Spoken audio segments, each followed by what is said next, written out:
Under the UFO here, the start position. Rafa Hernandez then still in fourth place. It looks like it'll be a lonely... Very distinctive track house play in the back of the picture. He's cruising up to the back of them too. That poor start from Marco Bezzecchi as around the outside goes Alex Marquez through turn 8, riding around the outside of brother Marc. Wow, made sure he had the inside line for turn 9, so for the first time in this sprint, Marc Marquez loses the lead. We are on lap 7 of 12 here.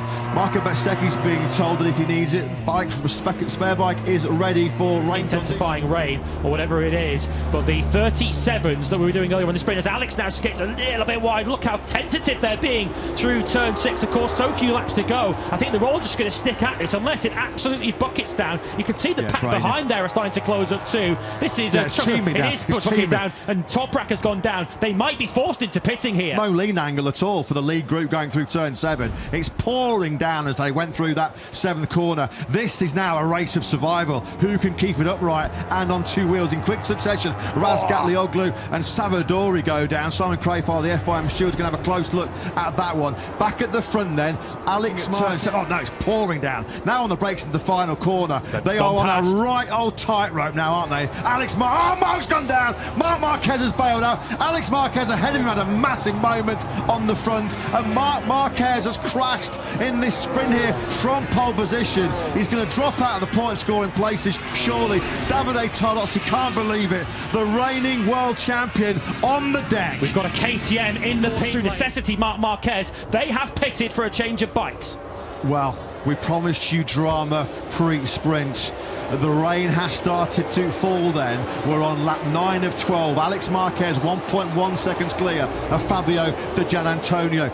Marc Marquez heading back out on circuit now on a wet shod Michelin factory Ducati. Jack just saying is absolutely bucketing down right now in pit lane. Here are your top two then on the road. Alex Marquez, look at that, no lean angle whatsoever.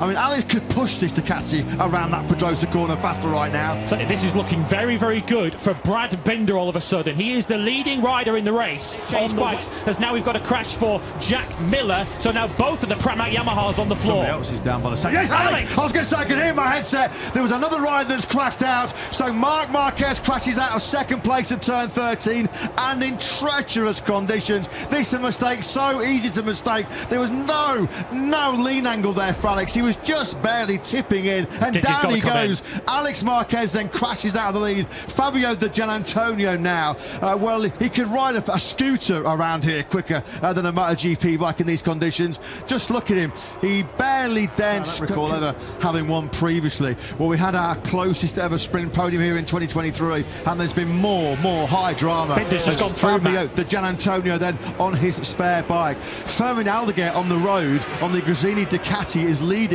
this sprint. He's 9.6 seconds clear of Brad Binder, who we know has changed bikes. We know Brad Binder is 5.7 seconds ahead of Pecco Bagnaia, who will take second place. Binder's crashed. That's Binder, who was going to lead the race. No, so it's not. It's the 33. Brad Binder's on the floor. So Pecco Bagnaia and Marc Marquez, who were separated by less than a second, they're now battling for the lead of this sprint match.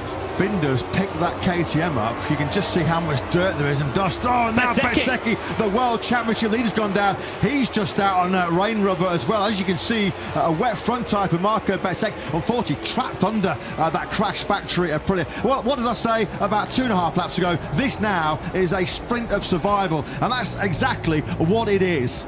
This is essentially going to be the battle for the lead. Look, they've already caught Aldeguer, the lead of this Tito sprint, and after crashing 2 laps ago, Marc Marquez is right behind him.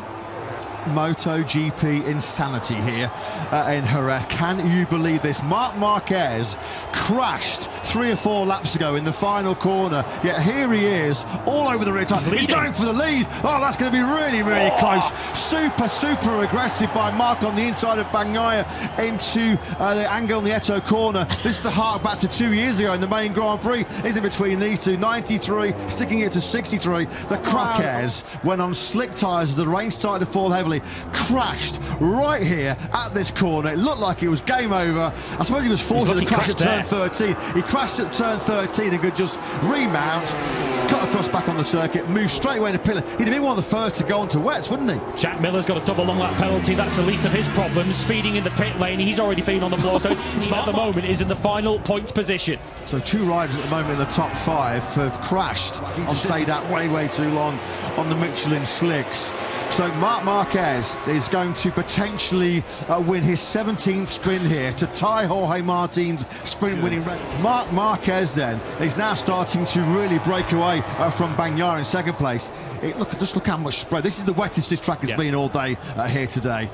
What a time for the heavens to open, as Marquez then, having crashed early on in this sprint, is now leading and on course for sprint win 17. And this is how he took it from Pecco Bagnaia. He basically left Pecco with no options. There's no cover on this main grandstand here in the ref, but you can see just at the bottom of your picture, the crowd are going wild. The crowd are going ballistic. 4.4 kilometres then between Marquez on the unlikeliest of sprint victories. Pecco Bagnaia second. Frankie Morbidelli has come from 18th on the grid. He's going to be on the podium here now, Frankie. Yeah, the riders at the back of the field who had nothing to lose by just changing bikes when the rain got heavier, they are going to benefit. Morbidelli and Bagnaia, and of course Binder would have done the same. Binder would have been leading this had he not gone down after changing to the wet weather. He'll be really regretting the chance of throwing away a rare visit to the sprint podium. Just look now, there's almost standing water on the outside of the Pedrosa corner.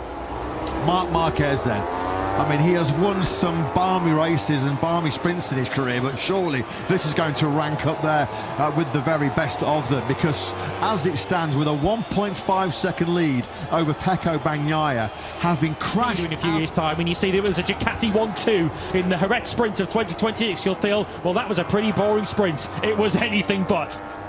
It has been remarkable. It has been unbelievable. It has been nothing short of pure theatre, pure drama here in Jerez at the corner, where just a few out of the final corner to take victory in a truly sensational sprint here in Spain.